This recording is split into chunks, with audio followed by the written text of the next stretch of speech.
जय माता दी दोस्तों, आप सभी का मेरे YouTube चैनल पे हार्दिक स्वागत है। दोस्तों, जीवित पुत्रिका व्रत इस साल 25 सितंबर को रखा जाएगा। इस दिन भगवान श्री गणेश, माता पार्वती और शिव जी की पूजा एवं ध्यान के बाद व्रत कथा भी सुननी चाहिए। इसकी पूजा शिव जी को प्रिय प्रदोष काल में करनी चाहिए। व्रत का पारण दूसरे दिन अष्टमी तिथि की समाप्ति के पश्चात किया जाता है। इस वीडियो में हम आपको 3 कहानियाँ जितिया व्रत की सुनाएंगे। अपनी परंपरा के अनुसार जो कथा आपके यहाँ पढ़ी जाती है उसे सुन सकते हैं। इसमें सबसे पहली कहानी चिल्हो और सियारिन वाली है, दूसरी जिमूतवाहन राजा की और तीसरी भगवान श्री कृष्ण से जुड़ी है। तो आइए सबसे पहली कहानी चिल्हो और सियारिन की हम सुनते हैं। जीवित पुत्रिका व्रत में चिल्हो सियारिन की एक कथा भी सुनी जाती है। वह संक्षेप में इस प्रकार से है। एक वन में सेमर के पेड़ पर एक चील रहती थी।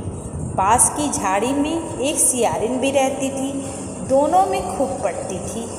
चिल्हो जो कुछ भी खाने को लेकर आती उसमें से सियारिन के लिए जरूर हिस्सा रखती। सियारिन भी चिल्हो का ऐसा ही ध्यान रखती थी। इस तरह दोनों के जीवन आनंद से कट रहे थे।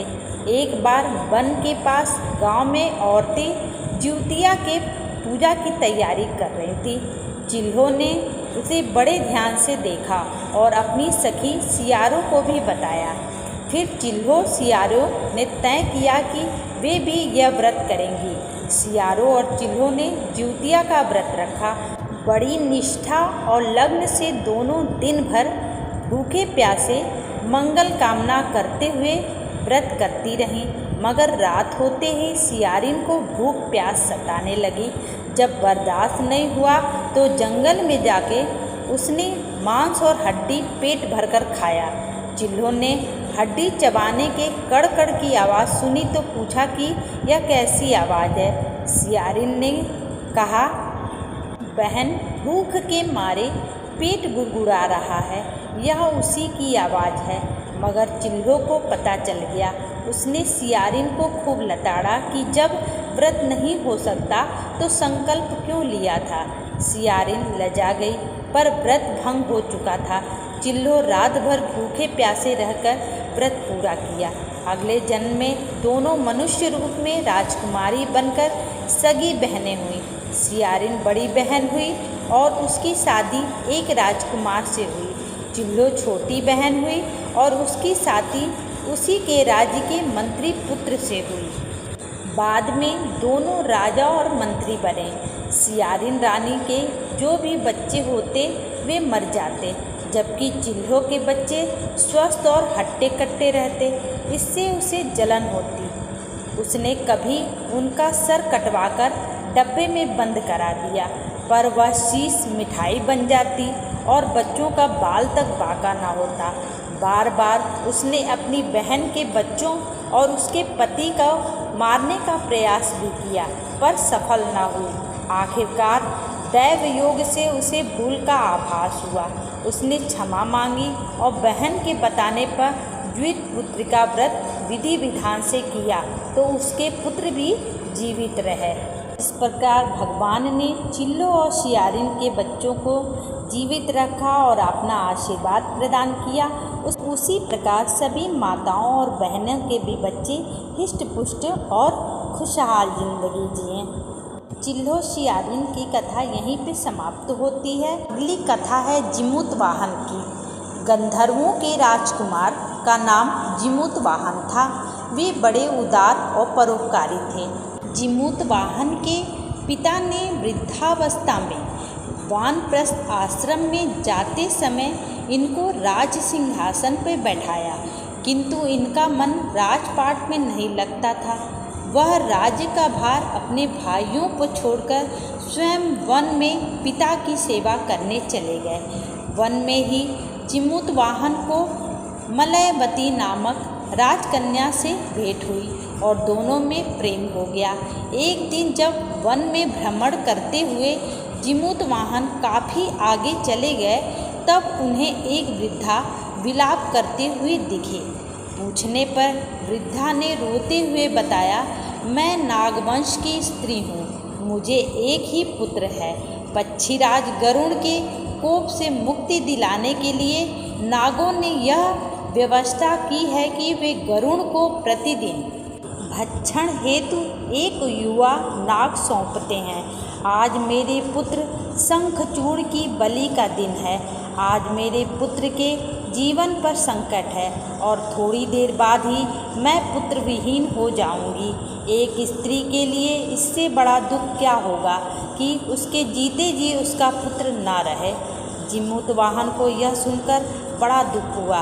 उन्होंने उस वृद्धा को आश्वस्त करते हुए कहा, डरो मत माँ, मैं तुम्हारे पुत्र के प्राणों की रक्षा करूँगा। आज उसके स्थान पर स्वयं मैं अपने आप को उसके लाल कपड़े में ढक कर वध्य शिला पर लेटूँगा ताकि गरुड़ मुझे खा जाए पर तुम्हारा पुत्र बच जाए। इतना कहकर जिमूतवाहन ने शंखचूड़ के हाथ में लाल कपड़ा ले लिया और उसे लपेटकर गरुड़ को बलि देने के लिए चुनी गई वध्यशिला पर लेट गए। नियत समय पर गरुड़ बड़े वेग से आए और वे लाल कपड़े में ढके जिमूतवाहन को पंजे में दबोचकर पहाड़ के शिखर पर जा बैठे। गरुड़ ने अपनी कठोर चोंच का प्रहार किया और जिमूतवाहन के शरीर से मांस का बड़ा हिस्सा नोच लिया। इसकी पीड़ा से जिमूतवाहन की आँखों से आंसू बह निकले और वह दर्द से कराहने लगे। अपने पंजे में जकड़े प्राणी की आँखों में से आंसू और मुंह से कराह सुनकर गरुड़ बड़े आश्चर्य में पड़ गए, क्योंकि ऐसा पहले कभी न हुआ था। उन्होंने जिमूतवाहन से उनका परिचय पूछा। जिमूतवाहन ने सारा किस्सा कह सुनाया कि कैसे एक स्त्री के पुत्र की रक्षा के लिए वह अपने प्राण देने आए हैं। आप मुझे खाकर भूख शांत करें। गरुड़ उनकी बहादुरी और दूसरे के प्राणों की रक्षा के लिए स्वयं का बलिदान देने की हिम्मत से बहुत प्रभावित हुए।